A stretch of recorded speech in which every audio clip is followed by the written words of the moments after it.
শিক্ষা সংক্রান্ত গুরুত্বপূর্ণ আপডেটগুলো পেতে হলে অবশ্যই শুভেন্দু একাডেমি চ্যানেলটি সাবস্ক্রাইব করুন। পাশে থাকা বেল আইকনটিতে ক্লিক করে ভিডিওটি বেশি বেশি করে শেয়ার করুন।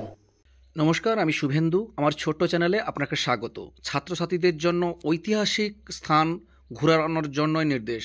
দেখুন, ঐতিহাসিক স্থান ঘুরে ইতিহাস পাঠ পড়ুয়াদের। দেখুন, উচ্চ মাধ্যমিক স্তরের ইতিহাসের সিলেবাসকে ক্লাসরুমের চার দেওয়ালের বাইরে নিয়ে এলো উচ্চ মাধ্যমিক শিক্ষা সংসদ। রাজ্যের কোনো ঐতিহাসিক স্থান পরিদর্শনের মাধ্যমেও এবার ইতিহাসের পাঠ নিতে পারবে ছাত্রছাত্রীরা। কোনো মিউজিয়ামে গিয়েও জানতে পারবে ইতিহাস। শুক্রবারই একাদশ ও দ্বাদশের সিলেবাস রদবদল এনেছে সংসদ। আগের সিলেবাস থেকে বেশ কিছু বিষয় যেমন বাদ পড়েছে, তেমনই নতুন অনেক কিছুই সংযোজিত হয়েছে। তাতেই দ্বাদশের শেষ সেমিস্টারের প্রজেক্ট ওয়ার্কে যুক্ত হয়েছে রাজ্যের কোনো ঐতিহাসিক জায়গায় ভ্রমণ এবং মিউজিয়ামে যাওয়ার বিষয়টি। আগে ইতিহাসে 20 নম্বরের প্রজেক্ট ওয়ার্কে এই বিষয় দুটির উল্লেখ ছিল না। এই নতুন বিষয়ে যুক্ত হয় খুশি ইতিহাসের শিক্ষকেরা। তাদের বক্তব্য, ইতিহাস মানে তো শুধু পাঠ্য বই মুখস্থ করা নয়, স্কুলের চৌহদ্দু পেরিয়ে স্থানীয় ইতিহাস জানাটাও অত্যন্ত জরুরি। একজন ইতিহাসের পড়ুয়ার কাছে ক্লাসে বসে বই পড়ে কোনো কিছুই জানা থেকেও গুরুত্বপূর্ণ সেই জায়গায় যাওয়া। তাতে পড়ুয়াদের যেমন জ্ঞান বৃদ্ধি পাবে, পাশাপাশি সেই জায়গার ঐতিহাসিক গুরুত্বের সঙ্গে পরিচিত হবে তারা।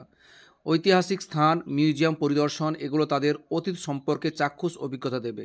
তাদের সমালোচনামূলক চিন্তাভাবনা, নিজের মতো করে বিশ্লেষণ করার দক্ষতা তৈরি করবে, যা তাদের ভবিষ্যতে কাজে লাগবে। এই দুটি টপিক সহ ইতিহাসের প্রজেক্টে 9টি বিষয় অন্তর্ভুক্ত হয়েছে।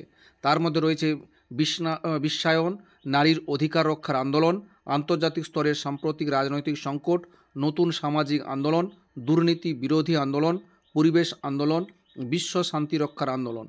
শিক্ষানুরূপ ঐক্যমঞ্চের সাধারণ সম্পাদক কিঙ্কর অধিকারী বলেন, মিউজিয়াম অথবা ঐতিহাসিক স্থান ভ্রমণকে অন্তর্ভুক্ত করার বিষয়টি ছাত্রছাত্রীদের মধ্যে ইতিহাসের চেতনা গড়ে তোলার ক্ষেত্রে খুবই গুরুত্বপূর্ণ। কিন্তু এর জন্য সরকার বা সংসদের তরফে স্কুলগুলোকে আর্থিক সাহায্য দিলে ভালো হবে। কারণ গ্রাম বা প্রত্যন্ত এলাকায় স্কুলগুলোর পড়ুয়াদের ইচ্ছে থাকলেও আর্থিক অসঙ্গতির ফলে এই দুটি টপিক এড়িয়ে যাওয়ার সম্ভাবনাই প্রবল।